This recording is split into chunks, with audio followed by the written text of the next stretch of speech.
They say the grass is greener where you water it. I used to think that meant choosing the perfect place, the perfect city, the ideal climate, but I've come to realize it's less about where you are and more about how you show up for the life that you're living right now. This is not how I wanted to start my first weekly vlog, running and chasing and whatever, but this is real life. So usually on Mondays, I go walking with a group of ladies. If I don't get to the train in like 2 minutes, I'm gonna be late. And I'll be able to eat my lunch or my breakfast or whatever. Like, these are brand new. People used to jump onto the platform and there was a big sign, and now apparently they are serious. All right, I just got done with the walk, but I only got like 7,000 steps. So instead of going to lunch, I'm gonna go pick up my iPad and walk a little bit more because on Monday my goal is 10,000 steps. And look at this cute little area. It's like completely looks like an old-time village, and I'm right in the city, like less than 2 minutes away from the metro station.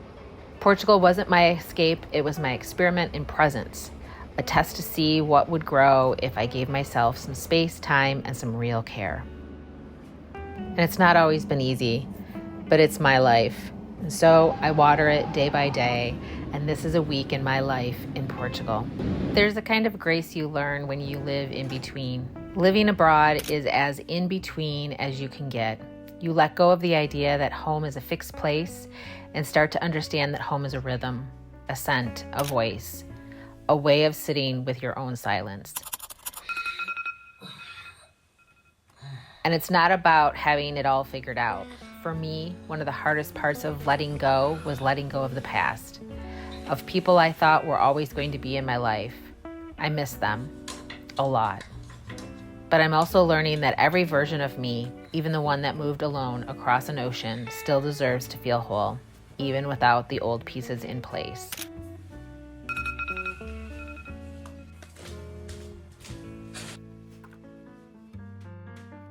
I love taking care of people, asking how they're doing, checking in, being that soft spot for them to land when they need it. But living abroad taught me something harder. It is just as important to take care of myself. Some days are filled with friends and laughter, other days feel empty, like I'm walking alone through life on mute. I think a lot of immigrants feel this way, not quite belonging to the country you left, and not fully belonging to the one you're in now. And yet, here we are, creating something in between, building connections, one small hello, one shared drink, one honest conversation at a time.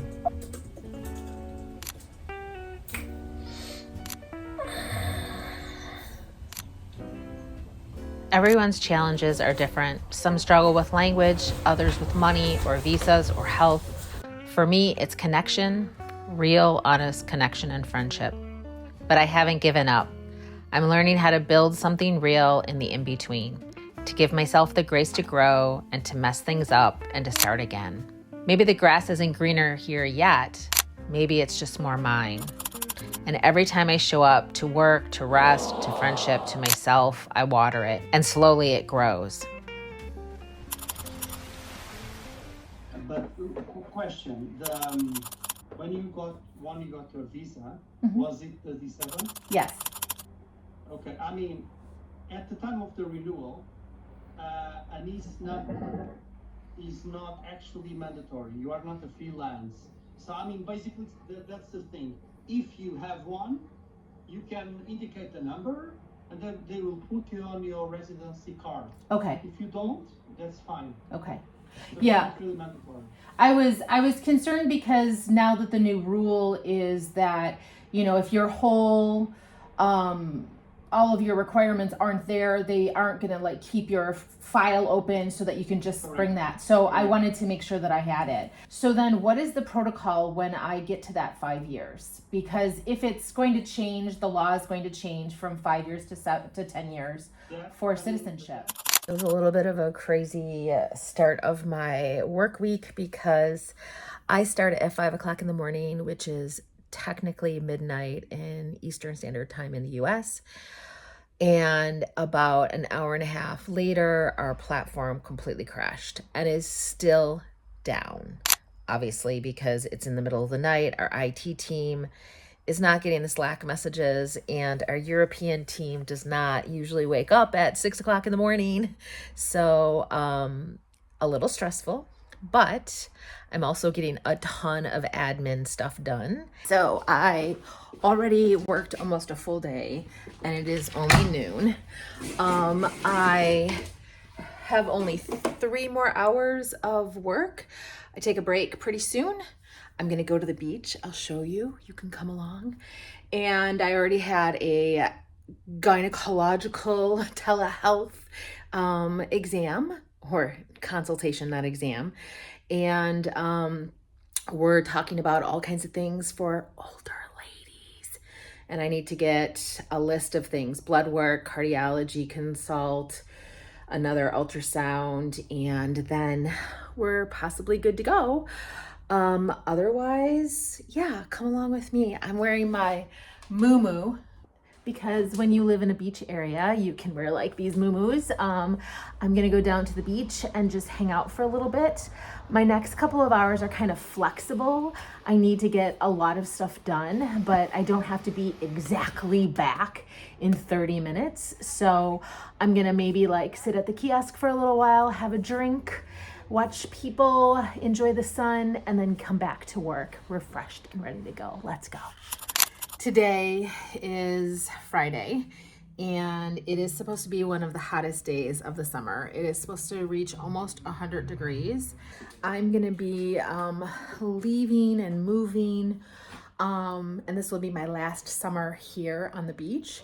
So I'm gonna take advantage of it. My apartment is actually, because I don't have air conditioning or heat, my apartment, when I stick my head out, is actually the same temperature as inside. So outside and inside, same temperature. So I have a couple more hours. I'm gonna go on my break right now. I have a couple hours of work. I'm gonna see where the tide is and then decide which beach I wanna go to. Come with me.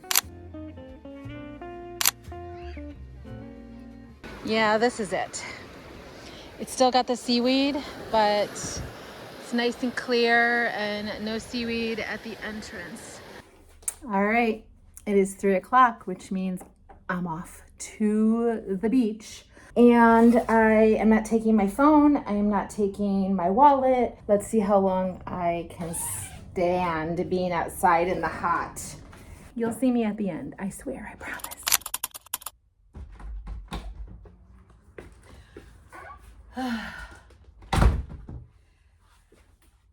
Oh my God, I had such a good time. Oh, let me come get you. Oh my God, look at my hair. I had such a good time. I spent 2 hours, applied sunscreen 3 times. The water was so cold, but it was so nice. With my knee and a couple of my toes. That's what happens when you get too close to the rocks and you're not paying attention to the waves. All right, time to take a shower. Oh my God, I feel so much better. I'm planting new roots in Lisbon, slowly, gently. I've realized I need to be closer to the people I care about, even if it's just to feel their energy nearby. So I'm planning to move closer to friends and to make room for deeper connections. All right, I'm done with work. It's usually Saturday or Sunday that I like completely chill out. I don't do anything. I usually go to bed quite early, mostly because I like cannot get to sleep on time. You know, I would normally, in order to get up at 5 o'clock in the morning and have my whole day and everything, I'd need to go to bed at like 9:30, 10 o'clock, 10:30. And I just never do that on the weekend. Never.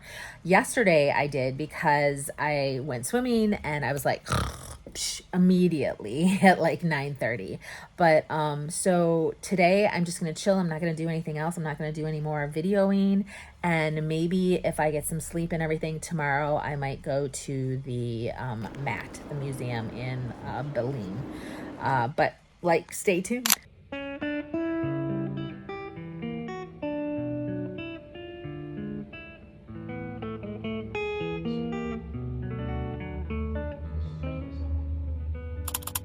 All right, so again, I'm working last day, and there was a platform glitch that lasted at least an hour. But you know what?